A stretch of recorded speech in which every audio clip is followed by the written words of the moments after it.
Salam Bapak Ibu yang dikasih Bapak Yahweh. Haleluya. Hari ini ada yang ulang tahun ya sepertinya. Pak Jito mana Pak Jito? Ya, pakai face shield ini rak patek ceto Pak. Ya, Yom Huledet Sameah Pak Jito bertambah setia kepada Bapak Yahweh. Bapak Ibu yang dikasih oleh Bapak Yahweh, sebelum saya menyampaikan Dafar Elohim malam hari ini, saya ingin bersaksi terlebih dahulu Bapak Ibu. Ya, orang mengatakan di luar sana bahwa September, ya bulan September itu katanya September ceria. Ya, lagu-lagu pop menceritakan tentang bahwa bulan September itu bulan yang ceria. Nah Bapak Ibu yang dikasih oleh Tuhan, apakah benar ini bulan yang ceria untuk kita masing-masing? Ya, saya tidak tahu. Ya, saya tidak tahu. Yang tahu adalah penjenengan semua dengan Tuhan. Nah, tapi saya ingin saksikan satu hal Bapak Ibu, bahwa bulan ini tanggal 22 yang lalu adalah genap 1 tahun saya bergabung dengan GPF Surya Kebenaran. Ya, hari itu hari Rison ya, hari Minggu, saya ikut ibadah sore. Nah Bapak Ibu, ini perlu saya saksikan, belum pernah saya saksikan. Mengapa saya memilih Ambarawa? Bapak Ibu, yang pertama, Ambarawa tidak terlalu jauh dari Semarang. Nah yang kedua Bapak Ibu, sebenarnya ini yang penting sekali. Yang kedua, saya merasa, saya berpikir bahwa di Ambarawa ini tidak ada orang yang mengenal saya. Ya. Saya lupa bahwa di sini ada sahabat saya Pak Jito, ada sahabat saya Pak Gianto ya. Saya lupa Bapak Ibu. Sehingga dengan santai ya, karena pada waktu itu saya berpikir saya rindu setelah bertahun-tahun ya. Saya rindu duduk manis jadi jemaat, mendengarkan firman Tuhan, diberkati, pulang. Itu yang saya pikirkan Bapak Ibu. Sehingga pada waktu itu saya datang sore hari, saya nomor 2 dari belakang, di belakang sana. Nah Bapak Ibu yang diberkati Bapak Yahweh, tetapi jemaat yang datang sore pada waktu itu tidak seperti pagi, tidak terlalu banyak. Nah yang terjadi adalah Bu Yakob duduk di kursi 2 dari yang sekarang beliau duduk. Nah yang saya rasakan Bapak Ibu, entah saya GR atau benar begitu ya, setiap 5 menit itu Bu Yakob noleh ke saya, seperti mengenali, kok aku wis tau roh ya rupane wong iki begitu ya, seolah-olah.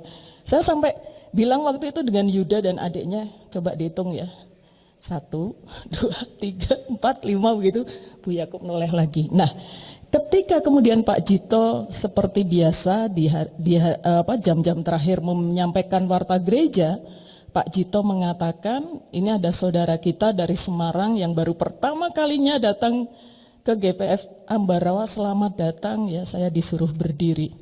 Nah, pada saat itu saya melihat ekspresinya Bu Yakob seperti, oh iya ki wong Semarang, seperti itu. Nah Bapak Ibu, pada saat itu buyar semua pikiran saya untuk duduk manis di belakang, menjadi jemaat ya, mendengarkan firman Tuhan, datang pulang. Mengapa Bapak Ibu?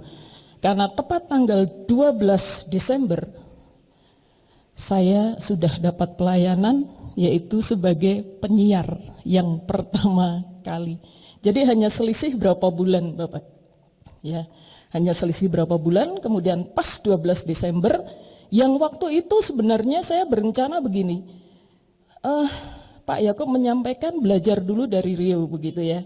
Nah, waktu saya ditanya di depan sana ya, sudah pernah jadi penyiar? Gereja ini membutuhkan penyiar. Saya katakan saya belum pernah jadi penyiar.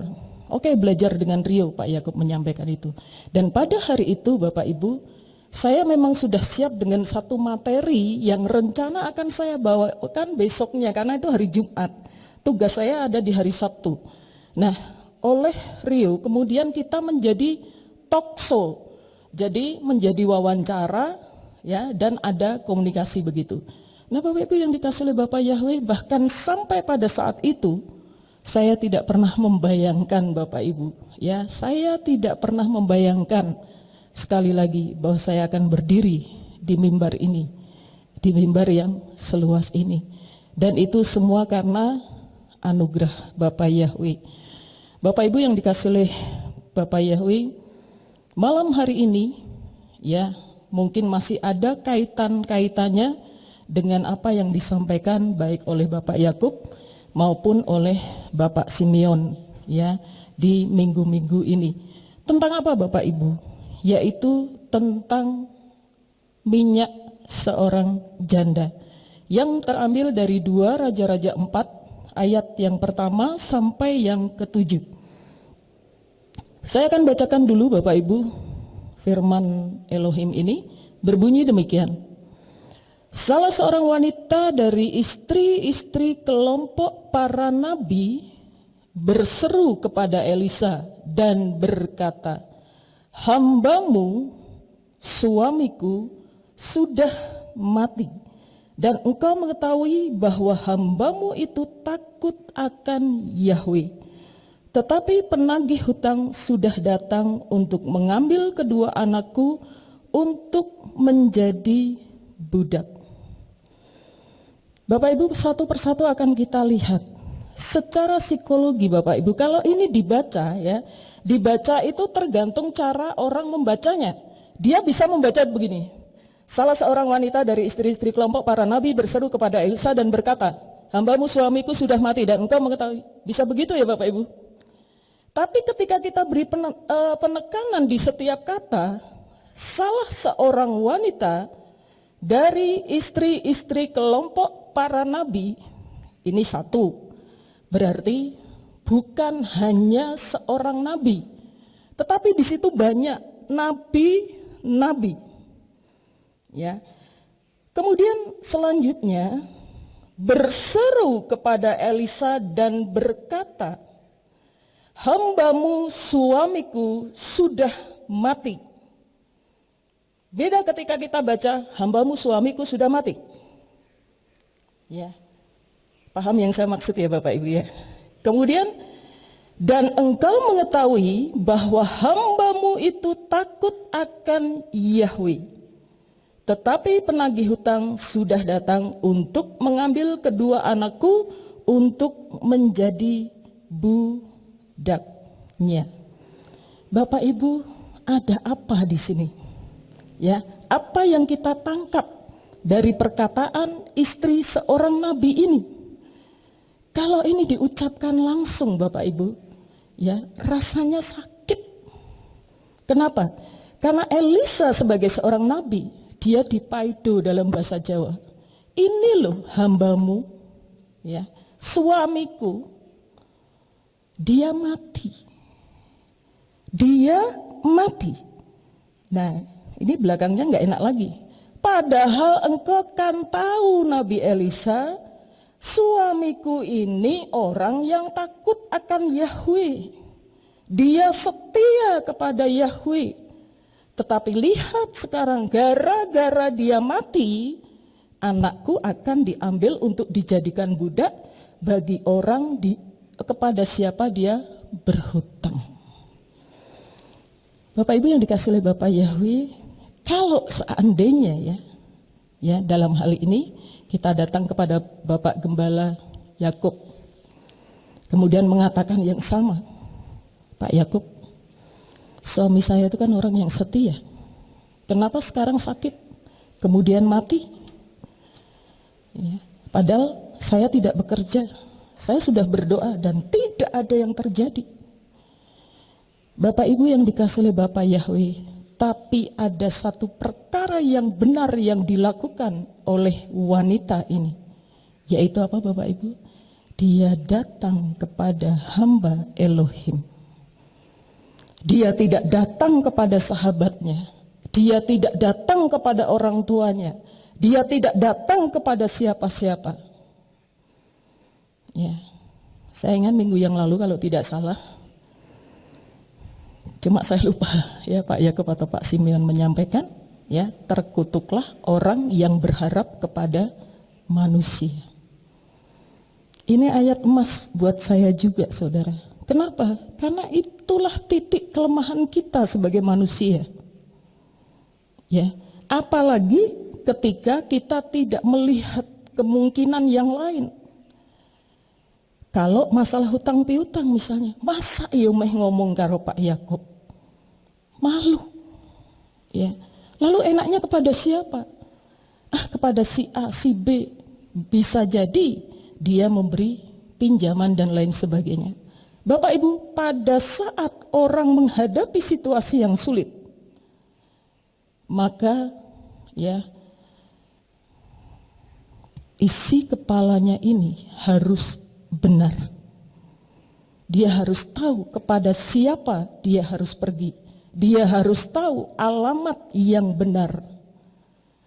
Bapak Ibu yang dikasihi oleh Tuhan. Kemudian ayat yang kedua. Dan Elisa berkata kepadanya, apakah yang dapat aku perbuat bagimu? Beritahukan kepadaku apa yang engkau miliki di rumah. Lalu dia berkata, hambamu ini tidak memiliki sesuatu pun di rumah, kecuali sebuah buli-buli berisi minyak. Dari kalimat yang pertama dulu ya Bapak Ibu, dari pertanyaan pertama dulu. Apakah yang dapat aku perbuat bagimu? Dan ini pun intonasinya bisa bermacam-macam. Bisa begini, nah apa yang bisa aku perbuat bagimu?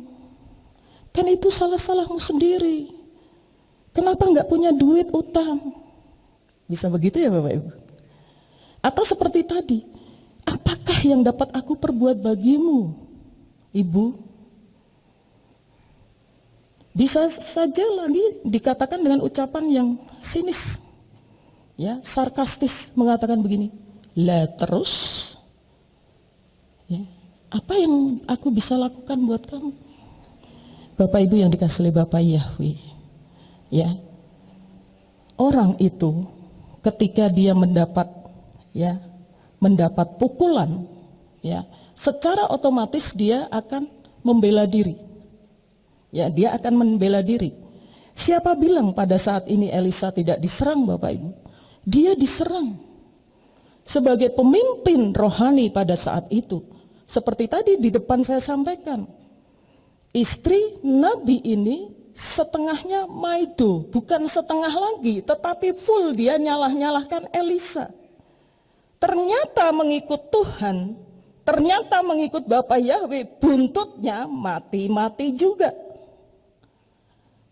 Bapak Ibu yang dikasihi oleh Bapak Yahweh, ya, harus jujur saya akui di hadapan Bapak Yahweh dan di hadapan jemaat saat ini, bahwa ketika beberapa orang, ya, teman-teman saya, guru, ya, kemudian ada hamba-hamba Yahweh yang tumbang karena COVID-19, dalam benak saya pun, dalam pikiran saya, wah,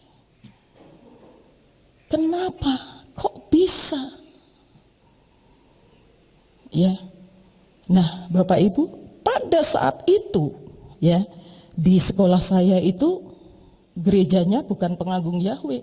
Mereka semua masih menyembah sesembahan yang lain. Ya, setiap hari mereka bilang, gerejaku tutup, pendetone telu. Ya. Covid, bla bla bla, semua cerita jemaatnya Covid, pendetone Covid. Apa itu, majelisnya Covid, kabeh Covid, Bapak Ibu. Tetapi pada saat itu dalam hati, ya, dengan bangga saya mengatakan, pengagung Yahweh tidak ada yang kena COVID. Dan itu sempat saya sampaikan kepada beberapa orang. Tetapi setelah itu Bapak Ibu, ya, beberapa orang dipanggil Tuhan dengan cara itu. Nah, Bapak Ibu yang dikasihi oleh Tuhan, ya, orang sering salah di sini. Orang berpikir bahwa ketika saya sudah percaya kepada Bapak Yahweh, bahwa Yahweh Nisi melindungi saya, bahwa Yahweh Rapa menyembuhkan saya, kemudian kita hidup sembrono, Bapak Ibu. Ya, kita hidup sembrono, sakarepe dhewe. Nah, Bapak Ibu yang dikasihi oleh Tuhan, saya kemudian menangkap maksud Tuhan dalam hal ini. Kalau misalnya sampai seluruh pengagum Yahweh, katakan tidak ada yang menjadi korban COVID, ya bisa jadi Bapak Ibu, orang-orang pengagum Yahweh itu akan menepuk dada dan menjadi sombong. Akhirnya nama Yahweh tidak dipermuliakan, tapi namanya sendiri. Bapak Ibu yang dikasihi oleh Tuhan, pada ayat yang kedua tadi, ketika terjadi sesuatu yang buruk ya kepada jemaat, maka sasaran tembak yang utama adalah gembala yang ada di situ. Tetapi ya di sini luar biasa, Nabi Elisa dia tidak terbawa emosi, dia tidak marah, ya. Saya percaya intonasinya tidak terus aku suruh ngapain? Bukan begitu Bapak Ibu.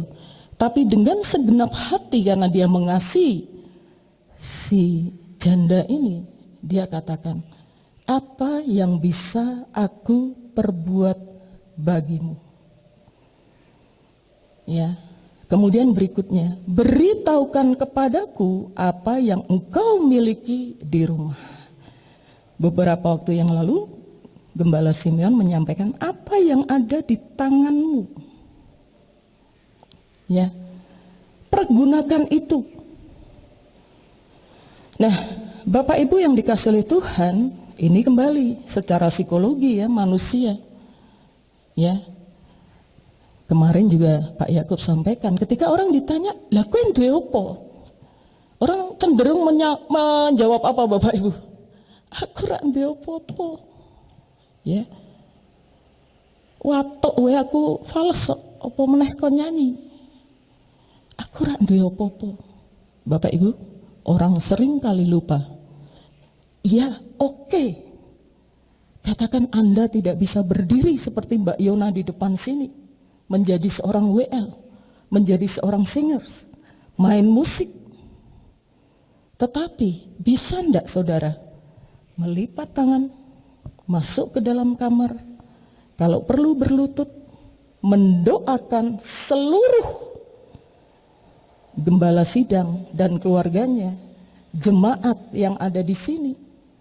Bapak Ibu, saya percaya perlindungan Bapak Yahweh luar biasa untuk tempat ini. Ya. Luar biasa Bapak Ibu, dan saya berharap tidak akan ada yang sakit dari tempat ini. Nah, seperti yang selalu kita doakan. Nah, Bapak Ibu yang dikasihi oleh Tuhan, ya, si janda ini mengatakan, saya cuma punya buli-buli berisi minyak. Nggak ada lagi, semuanya sudah habis, sudah dijual untuk biaya hidup kami bertiga dengan anaknya. Bapak Ibu yang dikasihi oleh Tuhan, pada saat itu Elisa mengatakan, pergilah, mintalah bejana-bejana untukmu sendiri dari luar, dari tetangga-tetanggamu, bejana-bejana kosong. Jangan terlalu sedikit jumlahnya. Bapak Ibu, si janda ini melakukan perintah itu enggak? Halo? Dilakukan enggak? Dilakukan. Kalau itu perintah ditujukan kepada kita, kira-kira kita lakukan ya Bapak Ibu? Ya, iki aneh-aneh weh. Ya, kasih duit gitu loh. Bayari utangku gitu loh.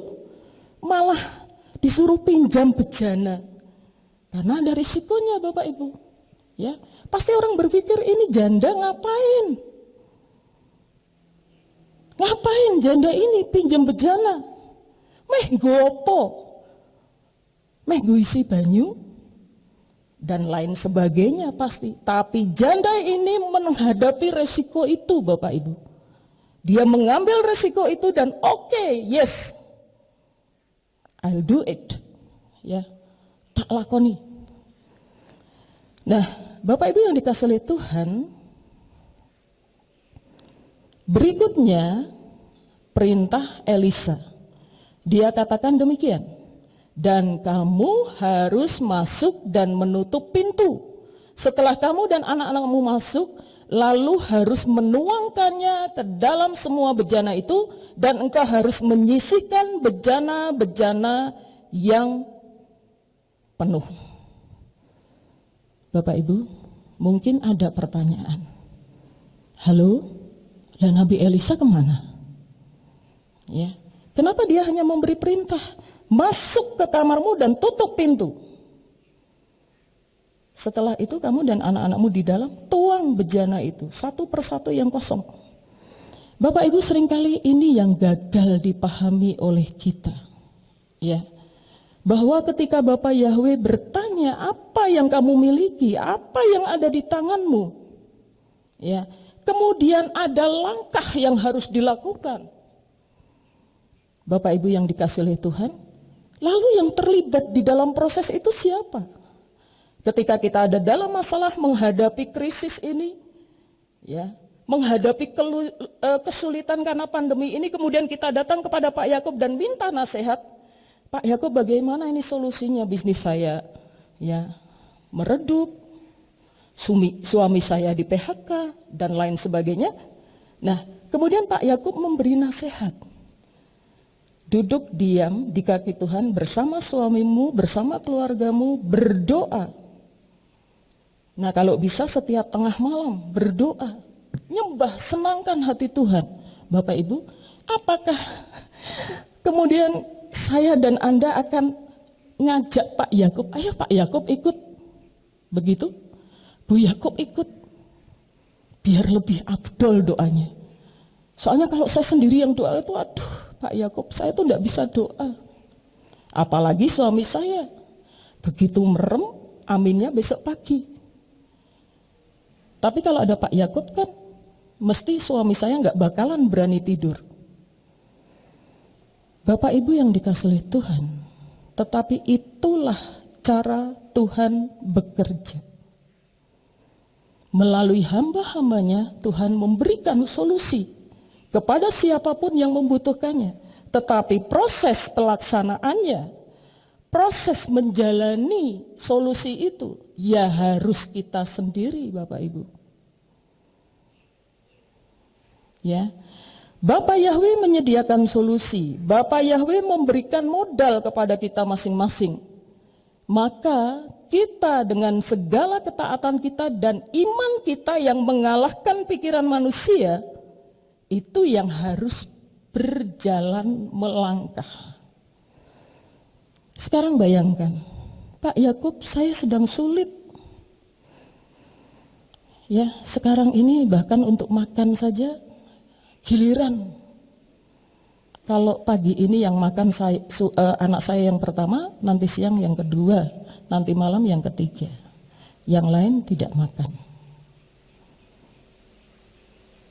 Nah, Bapak Ibu yang dikasihi oleh Tuhan, lalu ya, ada solusi yang diberikan. Kalau begitu, begini Bu.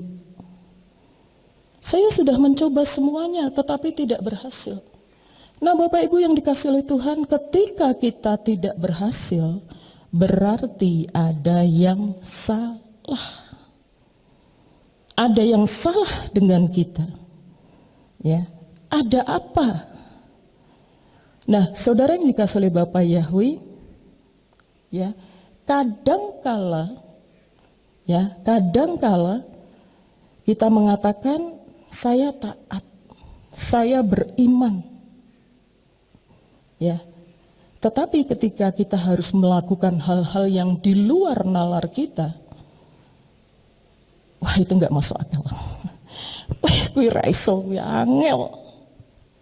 Bapak Ibu, berapa sering kita mendengar orang bicara seperti itu, ya, dikandani diri-diri, aduh sangel, ora iso wis to nek ngono ki ra iso. Lah terus piye?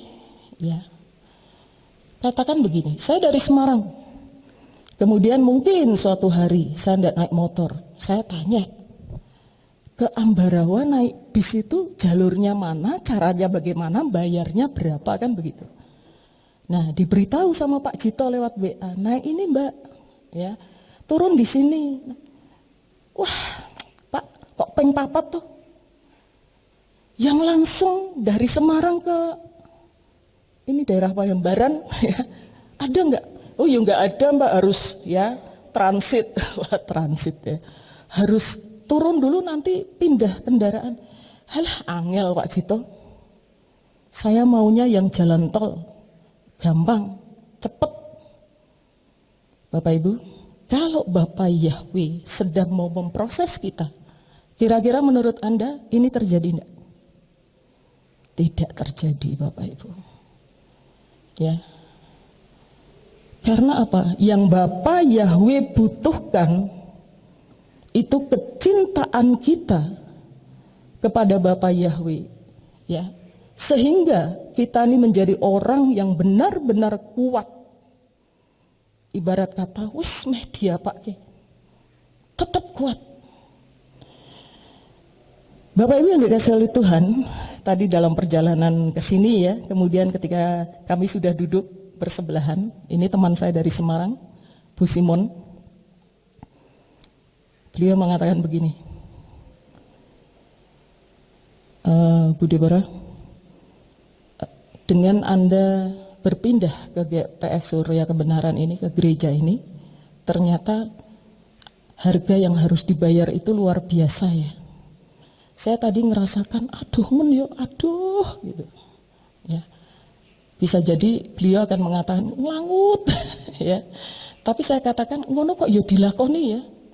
Bisa seminggu, bisa 2 kali, bisa 3 kali bahkan. Kemudian saya jawab apa Bapak Ibu?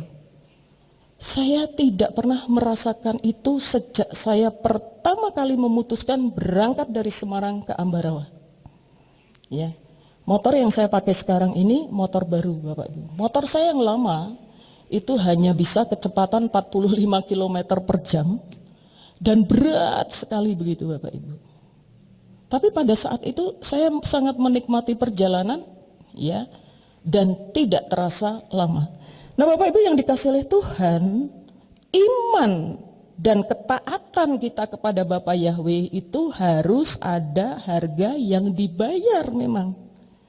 Dan harga yang dibayar itu bisa dilihat dengan orang. Ya, kita tidak bisa katakan, saya tidak bisa katakan ketika orang bertanya, Bu Deborah, Anda bayar harga? Oh ya saya bayar harga toh, landi wujudai.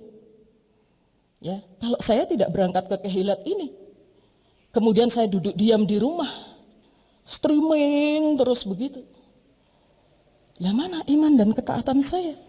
Karena Dafar Elohim sendiri mengatakan, daripada kamu sendirian, lebih baik bersama-sama. Karena nyala apinya akan, dalam bahasa Jawa itu bulat-bulat. Kita akan saling membakar ketika kita berada satu dengan yang lain. Nah Bapak Ibu yang dikasih oleh Bapak Yahweh, dari semua yang saya sampaikan tadi, ya, 2 Raja-Raja 4 ayat pertama sampai yang ke-7, ya, itu ada kesimpulannya demikian Bapak Ibu. Ya. Yang pertama, bahwa janda itu pergi kepada orang yang tepat ketika dia dalam kondisi yang putus asa. Dia barusan suaminya meninggal, hutangnya banyak, kedua anaknya terancam untuk diambil, dijadikan budak oleh pemilik uang. Ya, dia datang kepada Elisa. Yang kedua, dia datang kepada Elisa untuk ya mendapatkan nasihat dan solusi. Ya. Dan yang ketiga Bapak Ibu, kita akan melihat pelajaran-pelajaran apa saja ya yang akan kita hadapi Bapak Ibu ketika kita dalam kondisi yang sama. Kondisi apa Bapak Ibu? Ya kondisi seperti sekarang ini. Kondisi yang sulit. Bahkan hari-hari ini yang terpapar COVID-19 bukannya semakin turun tetapi malah semakin besar. Kemarin ya penambahannya ada 4.675 kalau saya tidak salah ingat. Mungkin di dalam hati kita Bapak Ibu, ini tadi barusan saya mau berangkat di TV ada siaran tetapi dari luar pulau bahwa semua sekolah ditutup lagi. Bapak Ibu ya, untuk sekolah-sekolah tertentu ini enggak ngefek, baik-baik saja. Tapi untuk sekolah seperti sekolah saya, ya, yang anak-anaknya dari ekonomi, yang orang tuanya ekonominya menengah ke bawah, ya, suasana pandemi, mereka harus menyediakan kuota, tidak ke sekolah, akibatnya apa Bapak Ibu? Tidak bayar SPP. Ya. Kalau tidak bayar SPP bagaimana? Ya guru nerak gajian. Betul Bapak Ibu? Tapi apakah mereka peduli? Peduli sebenarnya, peduli. Tetapi mau peduli bagaimana? Ya, mereka akan mengatakan buat makan aja susah. Nah Bapak Ibu yang dikasih oleh Tuhan, pelajaran yang pertama dapat kita peroleh dari situasi seperti ini adalah bahwa setiap masalah, ujian, pencobaan bisa saja terjadi kepada setiap orang termasuk kita. Oleh sebab itu Bapak Ibu, ya, kita bersiap-siap untuk hal ini. Persiapannya apa Bapak Ibu? Yang pertama, tidak menyalahkan Bapak Yahweh.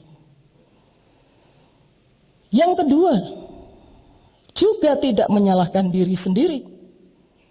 Oh, memang nyalah-nyalah ke awake dhewe. Wis aku kira pinter, tidak dapat kesempatan, tidak bisa berkompetisi, bla bla bla. Kondisinya tambah parah Bapak Ibu. Kemudian yang ketiga, jangan menyalahkan apapun atau siapapun. Kita juga tidak menyalahkan orang-orang yang ada di sekitar kita, kantor-kantor tempat di mana kita bekerja. Gara-gara COVID kantorku tutup, aku dirumahkan dan lain sebagainya. Memang sulit Bapak Ibu ketika kita menahan mulut kita untuk tidak berkata-kata seperti itu. Rata-rata saya ketemu orang dan saya tanya bagaimana pekerjaannya. Wah Bu, saya dirumahkan.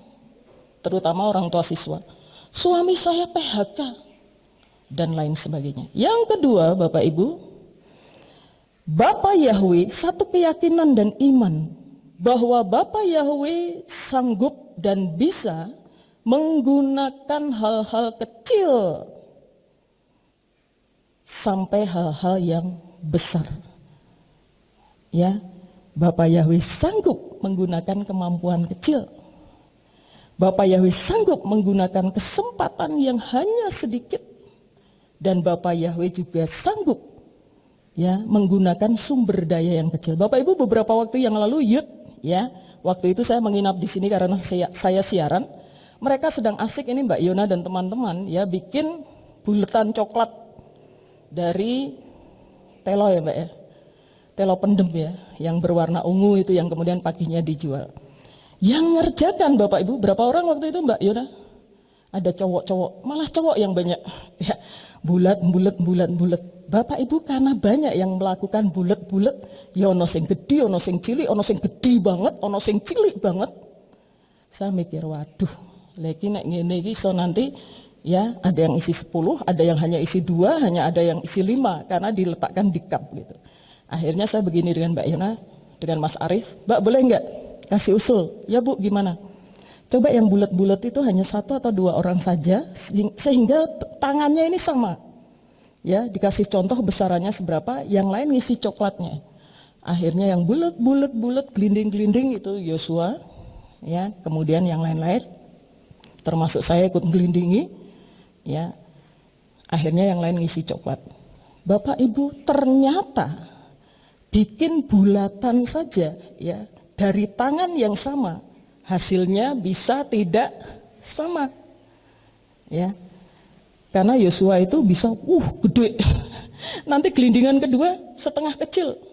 Gelindingan ketiga kecil. Lagi piye kok ngene iki.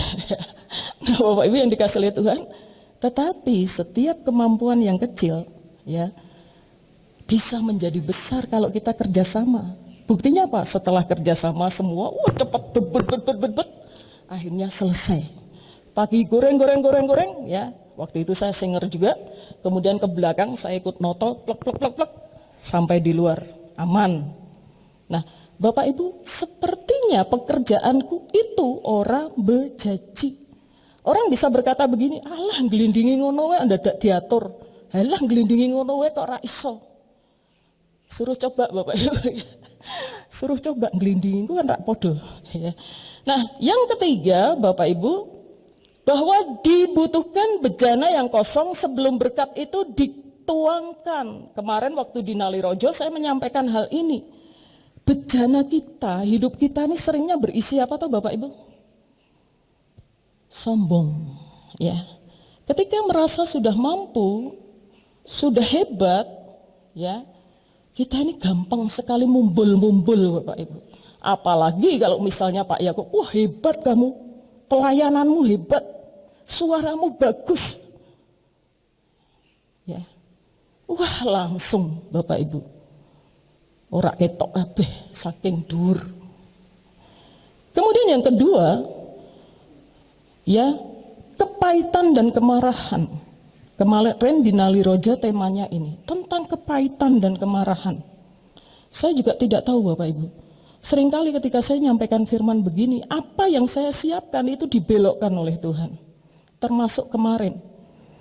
Ya, Bapak Ibu, seseorang yang ingin diberkati Bapak Yahweh lebih, dia tidak boleh menyimpan kepahitan terhadap siapapun. Dan apalagi kemarahan. Dan kemarin di Naliroja begitu kita selesai ibadah, ya, Pak Cito diundang untuk mendoakan seorang ibu yang pahit hatinya, hidupnya. Itu kalau tidak dibuang Bapak Ibu, bahaya. Karena apa yang ada di dalam hati kita, ya, ibarat kata itu luka. Luka itu kalau dibiarkan tidak diobati akan berbau busuk.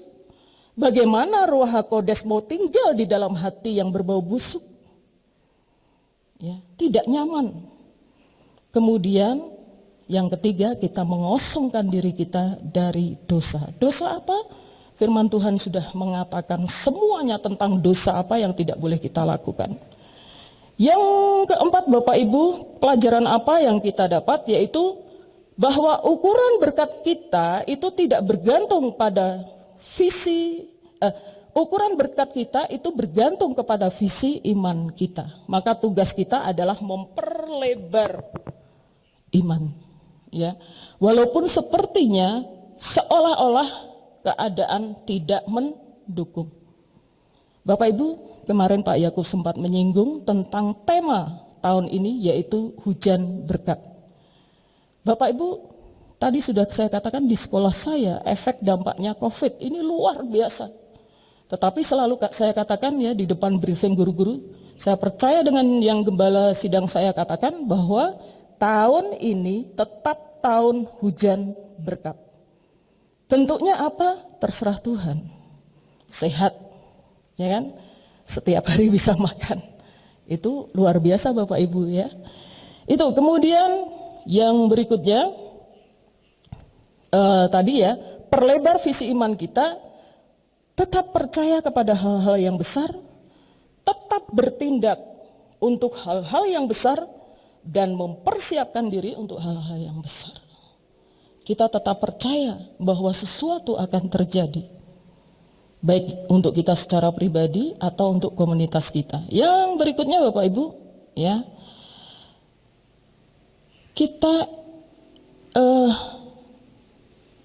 kita ingin dipenuhi oleh Bapak Yahweh itu dalam hal apa? Maka itu yang terlebih dahulu harus kita lakukan kepada orang lain. Kita ingin mendapat belas kasihan dari Bapak Yahweh, ya berikan itu dulu kepada orang lain. Tidak sesendok-sesendok Bapak Ibu, tetapi mak glogok disok. Ya, belas kasihan. Kemudian pelayanan, berkali-kali Bapak Gembala menyampaikan di Keilat ini masih banyak ladang pelayanan yang membutuhkan tangan-tangan yang mau bekerja.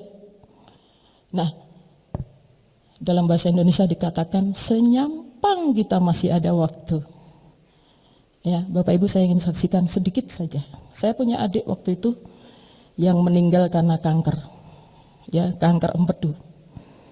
Bapak Ibu, dia usia 47 waktu itu dan benar-benar tidak mau mati. Kenapa? Karena 3 anaknya masih kecil-kecil. Ya, sampai dia berusaha mati-matian. Dia katakan, Tuhan, Aku mau resign, karena dia juga seorang guru. Saya mau resign dari sekolah, aku mau melayani Tuhan. Cuma sayangnya Bapak Ibu, sampai dia dipanggil Tuhan, dia menolak Bapak Yahweh. Itu sebenarnya yang saya sesalkan sampai saat ini, ya. Tapi ya itu sudah terjadi. Nah, kemudian berikutnya Bapak Ibu, apa yang harus kita tuangkan? Air mata doa kita. Ya, banyak orang di sekitar kita yang perlu kita tangisi jiwanya Bapak Ibu, agar dia diselamatkan. Saya sering saksikan dari keluarga besar saya, hanya saya seorang pengagung Yahweh. Ayah saya menolak Yahweh dan beliau sudah dipanggil Tuhan. Adik saya menolak Yahweh, sudah dipanggil Tuhan. Yang terakhir ibu saya menolak Yahweh dengan keras. Dan dia sudah dipanggil Tuhan. Kalau sudah demikian, sudah nggak ada kesempatan Bapak Ibu. Ya, mau apa lagi? Padahal sepanjang hidupnya, sepanjang umurnya, ini orang-orang pelayanan. Nah, ironi Bapak Ibu. Kemudian yang berikutnya, ya, sumber pengurapan kita akan berhenti jika kita berhenti menemukan bejana kosong yang lain. Artinya kita sudah puas, ya. Tadi si anak ini di ayat yang ke-6 mengatakan, dia begini, dan dia meninggalkannya dan menutup pintu. Sesudah itu dia dan anak-anaknya masuk, maka membawa bejana-bejana kepadanya. Mereka membawa bejana-bejana kepadanya, sedang ia terus menuang. Maka terjadilah ketika bejana-bejana itu sudah penuh, dia berkata kepada anaknya, berikan bejana lain kepadaku. Dan seorang anaknya berkata kepada ibunya, tidak ada lagi bejana lain, dan minyak itu berhenti mengalir. Bapak Ibu yang dikasihi oleh Tuhan, ketika kita berhenti, semuanya berhenti. Ya, oleh sebab itu Bapak Ibu, pesan firman Tuhan adalah jangan berhenti. Ya. Karena apa? Urapan yang kita terima itu Bapak Ibu ya, bisa kita peroleh dan bisa berkesinambungan itu ketika apa? Ketika kita beribadah, ketika kita bersekutu, ketika kita melakukan membawa jiwa-jiwa kepada Tuhan. Dan ketika kita pelayanan menjadi pelayan mimbar, menjadi asar, menjadi apa saja, itu urapan yang Bapak Yahweh berikan tidak akan berhenti. Walaupun mungkin Bapak Ibu, wah, pekerjaan saya itu cuma asar, penerima tamu, memberikan warta gereja. Setelah itu selesai, loh apa yang salah di sini Bapak Ibu? Ya, karena bisa jadi kita kan nggak tahu, ada orang dari rumah, ya badannya nggak enak, berangkat mungkin ya cari kendaraannya lama sehingga sudah sempat jengkel. Tetapi begitu sampai di depan sana ada Bapak Ibu yang menerima tamu dengan senyum, selamat pagi Bu, Bapak Yahweh memberkati. Wah, orang ini kayak diguyur air. Terima kasih Bapak Yahweh memberkati. Siapa tahu Bapak Ibu, ya kan? Semua yang kita pikir tidak ada nilainya, itu bagi Bapak Yahweh pasti sangat bernilai. Yang ketujuh Bapak Ibu, ya, kerja keras dan produktivitas adalah bagian rencana Bapak Yahweh. Oleh sebab itu lakukan itu. Ya, kita terus bergairah, membakar diri kita sendiri dengan semangat, bergairah secara rohani. Kemudian kita juga menjadi produktif secara ekonomis. Di gereja ini luar biasa, diajari untuk bisnis. Orang-orang yang tidak paham bisa bertanya, gratis. Ya.